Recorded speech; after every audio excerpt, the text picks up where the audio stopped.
Kalau mau memuaskan akal, belajar ilmu tauhid. Kalau mau memuaskan hati, belajar ilmu tasawuf. Kan sama-sama kedua-duanya membahas tentang tauhid.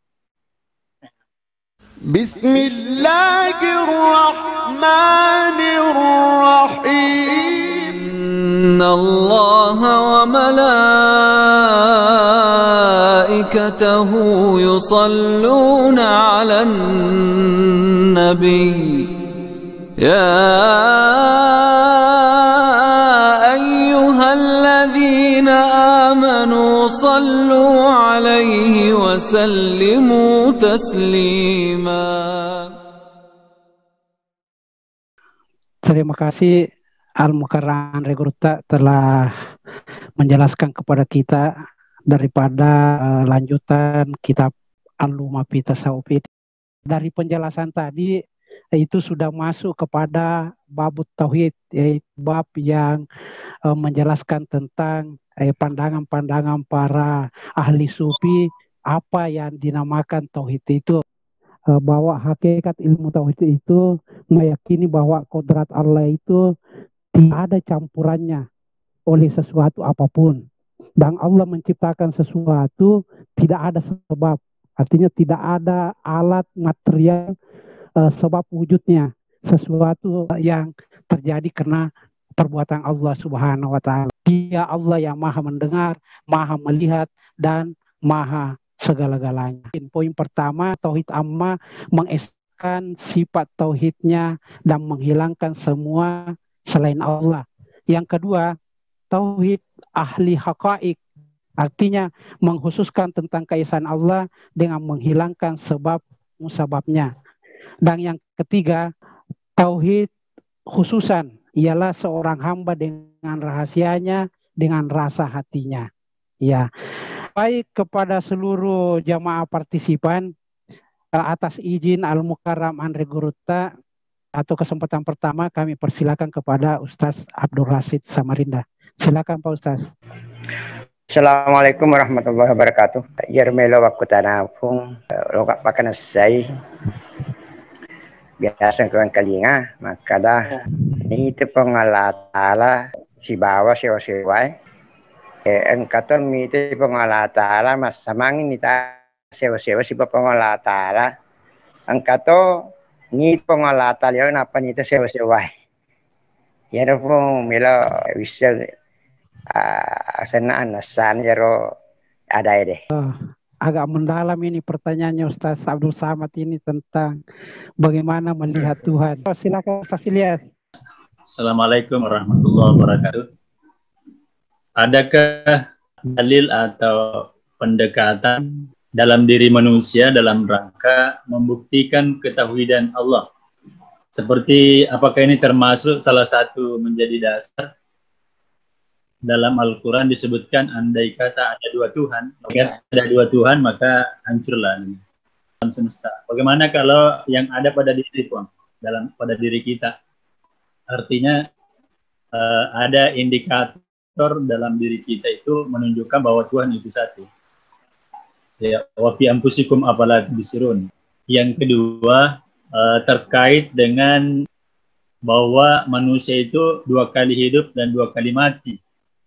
Apakah yang dimaksudkan itu secara totalitas jasad dan ruh atau bagaimana maksudnya? Melihat Allah ya bersama dengan sesuatu sebelum atau sesudah ya, itu sebenarnya kata-kata ulama tasawuf ya. Jadi ru'yatullah ya, qabla syai' ba'da syai' fi syai' ya. Jadi itu kata-kata, tapi tidak boleh dipahami seperti bahasa itu ya. Bukan bermakna di situ melihat bahwa melihat dengan mata kah atau melihat dengan mata hati kah. Yang jelas bahwa kita ini ya, memang diperlukan, itulah yang dikatakan oleh hadis al-ihsan anta budallah ka'annaka tarah fa illam takun tarah fa innahu yarak. Ya, kita menyembah kepada Allah seakan-akan kita melihat, atau kita yakin bahwa Allah melihat kita. Ya, itu pemahaman yang umum, yang biasa. Tapi perkataan melihat, iri teipuange, itu maknanya diyakini. Ya, diyakini. Perkataan itu benar. Ya, cuma perlu pemahaman mengikut apa yang diberikan Allah kepada kita. Ya, jadi itu kata-kata itu tidak boleh dipahami secara lahir. Sebab itulah nanti ada orang yang tidak setuju, atau ada orang yang menjadi bingung bagaimana melihat Tuhan dan sebagainya. Jadi kita mengatakan bahwa apapun yang kita lihat di situ adalah makhluk Allah.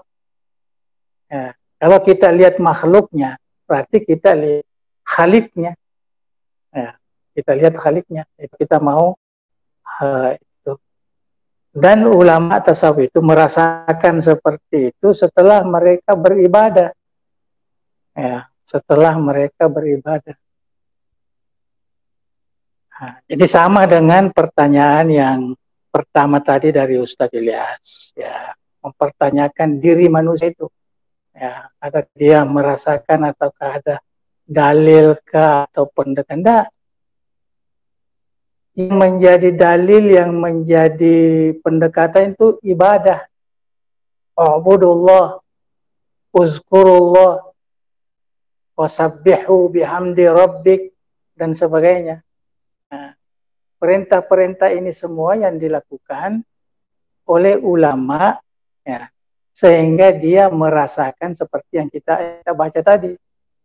Ya, dia boleh meyakini seperti itu. Ya, jadi bukan hanya mentahlil ayat Al-Quranul Karim, artinya menganalisis, tidak. Itu ilmu tauhid. Ya, ilmu tauhid yang menganalisis seperti itu. Tapi ulama tasawuf tidak menganalisis ayat itu. Kalau kita lihat tadi dia menganalisis ayat wa iz akhadha rabbuk, itu bukan menganalisis, tapi dia kembalikan bahwa apa yang dimaksud ayat ini itulah yang dirasakan tadi. Ya, jadi ulama tasawuf itu. Ya, jadi apa yang dikemukakan mereka, ya, seperti tauhid. Tauhid itu mereka tidak mencari dari Al-Quran, tidak mencari dari hadis, tetapi dia mencari dari ibadah yang dia lakukan. Karena orang yang beribadah itu mesti ada al-abidu wal ma'bud. Orang yang berzikir itu mesti ada az-zakir wal mazkur. Orang yang bertasbih itu mesti terdiri daripada orang yang musabbah, Allah yang musabbah, dan al-musabbih. Itu tidak pernah pisah itu. Jadi semua ala-ala ibadah ini yang disebut ini, perintah-perintah, amar-amar dalam Al-Quran, awamir dalam Al-Quran itu, yang sifatnya ya seperti ibadah, maka itu semua adalah mengarah kepada al-abid wal ma'bud, ya, yang menyembah dan yang disembah. So, tentu kalau dia menyembah, betul-betul dia menyembah, pasti dia kenal dengan ma'budnya. Ya. Dan kalau betul-betul dia menyembah, pasti ma'budnya memberikan sesuatu untuk merasakan nikmat beribadah kepada al-abid itu. Nah, jadi bukan kita memakai akal ini. Sebabnya tadi Imam Shibli mengatakan, kalau kita baca, kalau kita sebut itu menjadi mulhid, menjadi sanawi dan sebagainya. Artinya tidak boleh sebenarnya diucapkan, karena itu adalah dirasakan. Itu dirasakan, dan itu adalah hibah. ya, pemberian. Ya, pemberian. Kita baca ini untuk melihat itu. Mudah-mudahan kita juga mendapatkan, dan mungkin lain lagi. Adakah peringkat pertama, kedua, dan ketiga. Ya, sesuai dengan kadar ibadah kita ya, kepada Allah Subhanahu wa Ta'ala. Ya, itu sebabnya orang-orang yang aktif tarekat ini ya, dia ada kadar-kadar apa namanya, zikir-zikirnya ya, sampai sekian bilangannya dan sebagainya. Itu kita katakan seperti itu supaya sudah menjadi kebiasaan. Nah, jadi tidak perlu kita ada dalil, ada pencerahan, ada ya.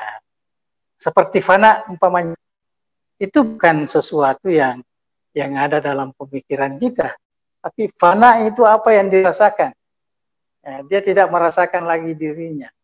Sama kalau kita umpamanya baca Quran, aqimis sholata li zikri, maka orang yang mendengar kita baca ayat ini, wah ini mengaku Tuhan dirinya ini.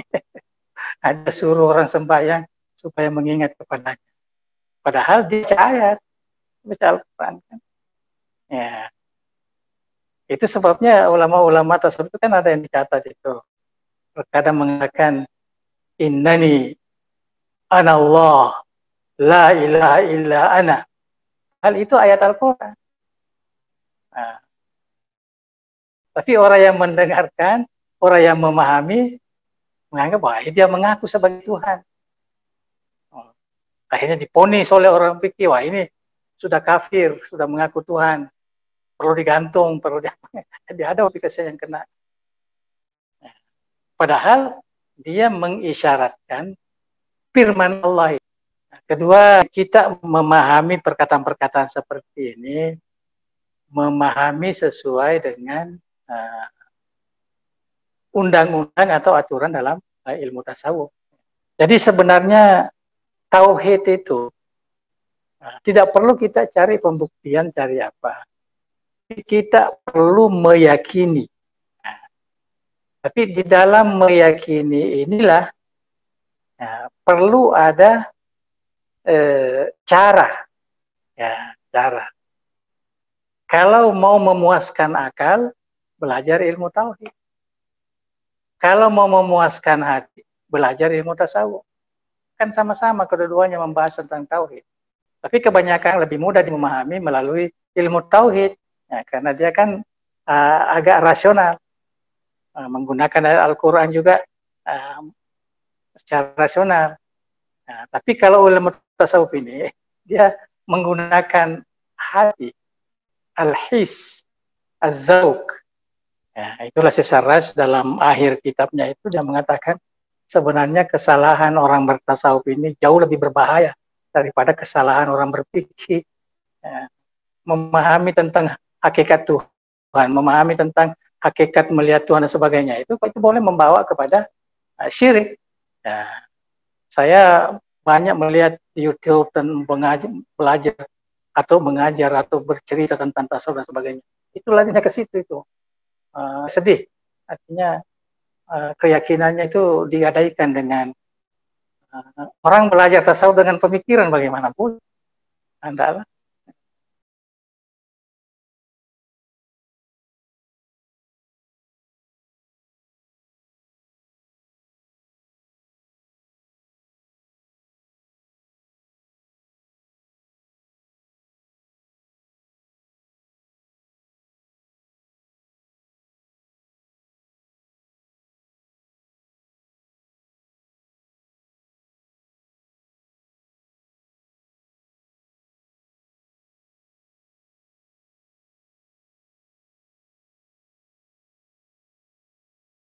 pemikiran itu kalau kita belajar ilmu tauhid, ilmu kalam dan sebagainya. Nah, tapi ilmu tasawuf ini memang lain. Jadi dia lari ke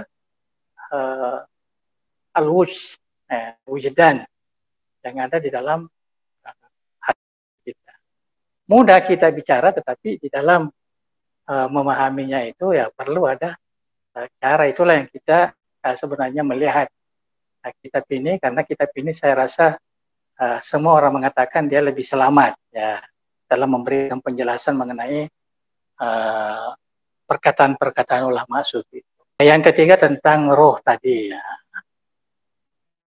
atau apa namanya perpindahan. Mungkin yang dimaksud tadi itu kita dari alamul arwah, ya, kemudian kita ke alamul arham, ya, baru ke alamul syahadah, baru ke alamul barzah, terus alamul akhirat.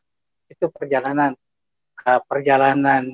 hidup, ya, manusia sebagian besar. Ada juga yang tidak, ada yang tidak singgah lagi di alam syahadah ini, ya, tidak arham, di perut ibunya terus meninggal, ya, terus sampailah ke alamul barzah, nggak melalui alam syahadah lagi, ya. Tapi istilah mati itu al-maut, ya, itu istilah yang digunakan di dalam Al-Quran. Ada juga al-wafah. Al-wafah itu artinya sempurnalah kehidupan kita. Kita tidak mungkin mati di dunia ini kecuali sudah sempurna, sudah sampai ajal kita. Nah, walaupun penyakit, bagaimanapun tidak akan mati kecuali sampai kepada ajal itu, kesempurnaan itu. Sebab dikatakan al-wafah, ya. Al-maut, ya. Al-maut itu sebenarnya tidak disepakati bahwa ada kita umat Islam yang terkadang memberikan definisi seperti itu, perpisahan antara roh dengan jasad, ya, terutama Mu'tazilah, ya, dia memahami itu karena sebenarnya yang mendapat siksa, mendapat kenikmatan ini hanya roh, ya, jasad ini tidak, hanya sementara saja. Tapi kita di Ahli Sunnah tidak membedakan itu. Mati itu bagi kita ini berpindah, ya, berpindah. Bukan maknanya bahwa berpisah roh dan jasad itu. Mungkin waktu meninggal berpisah, tapi lama-lama kan dikembalikan lagi. Ya, di akhirat nanti akan kembali lagi, ya, akan mempertanggungjawabkan segala apa yang telah diamalkan, baik jasmani maupun rohani. Jadi tidak ada istilah bahwa roh itu berpisah gitu. Ya, sama dengan istilah tadi, roh itu mati. Roh itu wallahu alam. Qulir ruhu min amri rabbi wa ma utitu minal ilmi illa qalila. Kita tidak tahu. Itu rahasia Tuhan itu, roh. Roh di mana? Ya, dengan jasad kita ini sekarang ini. Itu wallahu alam. Ya, perlu kita, itu bukan kajian tasawuf, itu bukan. Ya, bukan kajian tasawuf. Ya, cuma tasawuf itu mengkaji roh itu memerlukan juga makanan seperti mana jasmani memerlukan makanan. Nah, jadi tidak ada istilah bahwa roh itu mati. Ya, yang mati itu manusia itulah. Sebut mati, bukan mati berarti penghabisan, tidak, berpindah, ya, berterusan. Ya, berterusan. Kalau jasmani kita ini hancur, ya mungkin untuk inilah nanti akan ada lagi jasmani yang lain atau diganti dengan jasmani. Wallahu a'lam. Itu bukan urusan kita. Ya, bukan urusan kita. Kita tidak perlu mulai. Jelas kita nanti diazab, disiksa baik di alam barzah maupun di surga atau neraka, yaitu dengan jasad dan roh. Ya, dua-duanya, bukan hanya roh saja. Ya. Kalau kita mengatakan hanya roh, itu sudah lari ke Mu'tazilah lagi. Ya. Jadi kita tidak, ulama sudah sepakat bahwa ajaran itu ajaran yang sesat. Nah, dan kehidupan kita ini sebagai hamba Allah birruh wal jasad, jadi tidak boleh dipisahkan. Nah, tidak boleh dipisahkan. Adakah roh mati atau tidak? Istilah mati itu harus dijelaskan dulu. Nah, kalau mati dalam berkaitan pindah, ya matilah istilahnya. Nah, itulah yang perlu kita ketahui. Nah, dan roh ini kan sudah jelas Imam Ibnu Qayyim al-Jauziyah menulis satu kitab, namanya kitab ar-ruh, ya khusus untuk mengkaji tentang roh ini, kehidupan rohani, baik di alam al-arwah maupun di alam syahadah maupun di alam barzah, di alamul akhir. Itu sudah dikaji semua di situ. Kalau mau melihat ya mengikut ya panduan ajaran kita, ya kembalilah kepada kitab, ya kitab itu. Tapi kita di dalam membahas al-abid, kita membahas jasmani dan ruh, rohani, tidak dipisah-pisahkan. Alhamdulillah jawaban dari dua penanya sudah dijawab Al-Mukarram.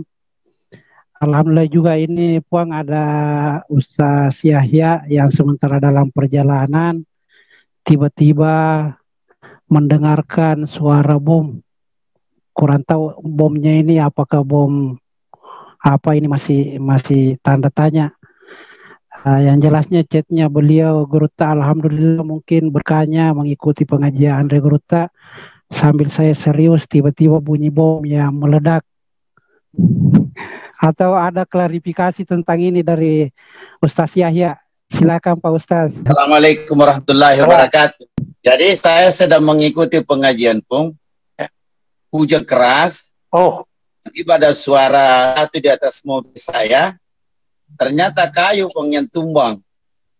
Ya. Pas di atas kepala saya itu kayu. Di mobil itu kira-kira lari 100. Mobil. Tiba-tiba jatuh itu. Untung saya serius Pung melihat kan di samping supir. Serius melihat pengajian, mendengar gelap. Akhirnya tiba-tiba jatuh itu. Kukira bom. Bilang itu supir kayu. Nah, jadi makanya silakan alhamdulillah dengan berkahnya hanya mengikuti pengajian ini sehingga Allah Subhanahu wa taala masih memberikan perlindungan masalahnya karena nyoser itu kayu dari atas. Nah, kenapa dia hanya sekitar 30 cm saja itu mobil itu apa namanya? Penyo apa namanya? Kepok itu. Padahal itu kayu pun jatuh di kaca depan. Alhamdulillah itu. Jadi saya tidak berhenti Pung. Supir tidak berhenti. Karena saya lihat tidak juga hujan yang tes. Hanya mobil di belakang saya itu berhenti semua Pung. Karena kayu langsung jatuh ke jalanan. Melintang di jalanan. Ya Allah. Seandainya berhenti mungkin saya bilang sama supir mungkin sudah dibaca innalillahi wa inna ilaihi raji'un Nah, inatan niya mauna sana itu. Alhamdulillah. Mauna itu. Ustaz Yahya, tuh malam pesungata. Kesempatan ke Al-Mukarram Andre Guruta, silahkan yang mau bertanya langsung. Sedikit bertanya, Bu.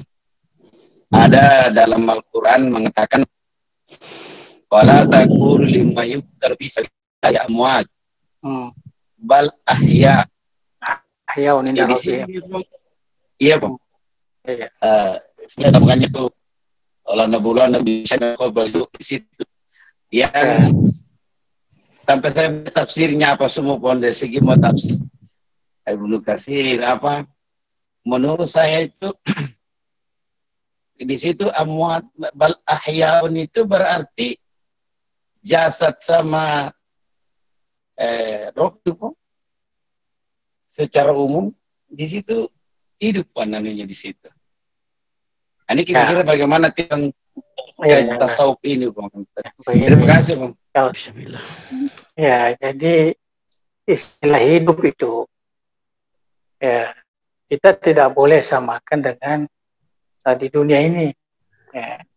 Sama waktu kita di alamul arwah, kita juga hidup di situ. Waktu kita di alamul arham, dalam perut ibu kita, nah, kita juga hidup. Ya. Yang umumnya 9 bulan kita hidup di situ. Di alamus syahadain, kita hidup. Nah, tapi tidak bolehlah kehidupan di alam syahadah ini menjadi ukuran pada kehidupan ini. begitu juga dia alamul barzah. Ya, alamul barzah itu alam kubur. Ya, Tuhan mengatakan para mujahidin, ya, lillah, para anbiya, para rasul, ahya inda rabbihim, ya, hidup di sisi Tuhannya. Ya. Dia tidak mengatakan ahya fi kuburihim, ahya inda rabbihim. Maknanya kehidupannya di situ itu kehidupan lain, nah, tidak seperti kehidupan kita di situ. Nah, kehidupan kita di situ. Ya. Jadi kalau Nabi kita Muhammad SAW, ya, kehidupannya dia boleh menerima salam salawat kita. Ya, dia boleh menjawab. Ya. Kalau sebahagian pandangan ulama mengatakan ulama-ulama para wali itu kalau kita pergi berdoa di dekatnya di kuburannya itu dia juga mengaminkan. Itu sebabnya ada sebahagian ulama kita disuruh pergi ziarah ke kuburan-kuburan para ulama, kuburan para wali-wali yang kita kenal, orang-orang soleh. Ya, karena kalau kita berdoa di situ, maka mereka dalam kubur ini yang mengaminkan. Artinya orang soleh ini. Ya, orang-orang soleh. Ya, sama di kuburan Nabi juga kita begitu berdoa. Bukan berdoa meminta kepada yang meninggal itu, bukan. Artinya kita menginginkan takmin mereka. Aminnya mereka yang kita harapkan. Nah, jadi kehidupan itu memang hidup. Tapi ahya inda rabbihim. Ya. Jadi ada kehidupannya. Tapi kehidupan bagaimana? Wallahu a'lam. Adakah jasa dan rohaninya? Wallahu a'lam. Apabila diberi rezeki, diberi artinya ada kenikmatan. Dalam hadis kan ada raudhatun min riyadil jannah, khufratun khufarin nari. Artinya ada kenikmatan dan ada ada siksaan di kuburan itu. Ya. Artinya mereka punya kehidupan lain. Ya, mereka punya kehidupan lain. Tapi hubungannya dengan yang hidup di alam asyahadah ini itu terbatas lah. Kalau para nabi ya masih ada lah. Nabi kita Muhammad SAW masih, cuma tidak ada lagi aturan agama lagi, wahyu dan sebagainya, tidak ada. Nah, tapi dimimpikan. Malah terkadang kalau dulu-dulu para ulama terkadang mimpi, malah kita baca di dalam sejarah para muhaddisin, ya, terkadang dia dapatkan kesahihan hadis itu melalui mimpinya bersama dengan Rasulullah. Ya. Nah, jadi ada yang mengatakan saya menulis hadis ini mengarahkan dulu kepada Nabi kita Muhammad SAW. Termasuk Aqidatul Awam Syekh Marzuki. Aqidatul Awam Syekh Marzuki itu kalau menurut itu perintah dari Nabi dalam mimpi, disuruh menulis kitab tauhid. Kemudian dia tulis, kemudian dia baca di hadapan Rasulullah Shallallahu Alaihi Wasallam. Itu ada dalam itu. Tapi adakah ini menjadi tasyri'? Tidak. Nah, ini hanya menjadi keyakinan kita bahwa kitab Aqidatul Awam itu adalah akidah yang sah. Nah, jadi ulama mensyarah, ulama kaji, dan memang didapati tidak ada apa-apa di situ. Semua betul sesuai dengan Al-Quran, sesuai dengan hadis, sesuai dengan akidah ahli sunnah wal jamaah. Banyak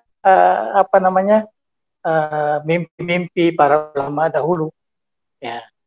Tapi bukan bermakna kita ini berhasrah juga untuk senantiasa bermimpi. Saya lihat banyak juga di YouTube bagaimana caranya memimpi Rasulullah itu tidak perlu itu. Ya, tidak perlu. Ya, bukan bermakna kita harus cari bagaimana bermimpi. Nah, kalau memang kita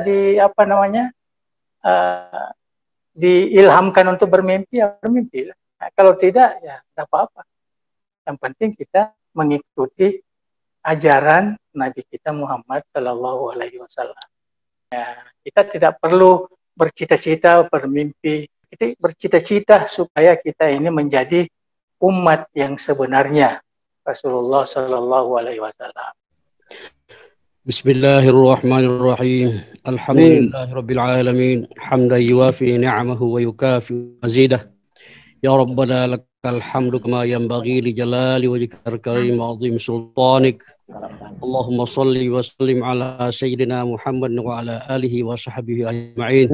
Allahumma akrimna bi lazzatil ihtimam ila al-haqq wal khair waj'alha buqatan maimunatan wa baldatan tayyibatan ma'muratan waj'al ahlaha minal mu'minin mutamassikina bid-din. Amirina bil ma'ruf nahina 'anil munkar mu'minina billah ya dzal jalali wal ikram. Rabbana atina min ladunka rahmatan wa hayyi' lana min amrina rasyada. Rabbana atina fid dunya hasanatan wa fil akhirati hasanah wa qina adzabannar. Taqabbal du'ana bisil Fatihah. Assalamualaikum warahmatullahi wabarakatuh. Dan atas nama seluruh jamaah virtual Al-Adabiyah mengucapkan banyak terima kasih kepada Al-Karam Al-Regrutta. Semoga insya Allah malam Jumat yang akan datang kita dipertemukan oleh Allah Subhanahu wa Ta'ala dalam kondisi sehat walafiat.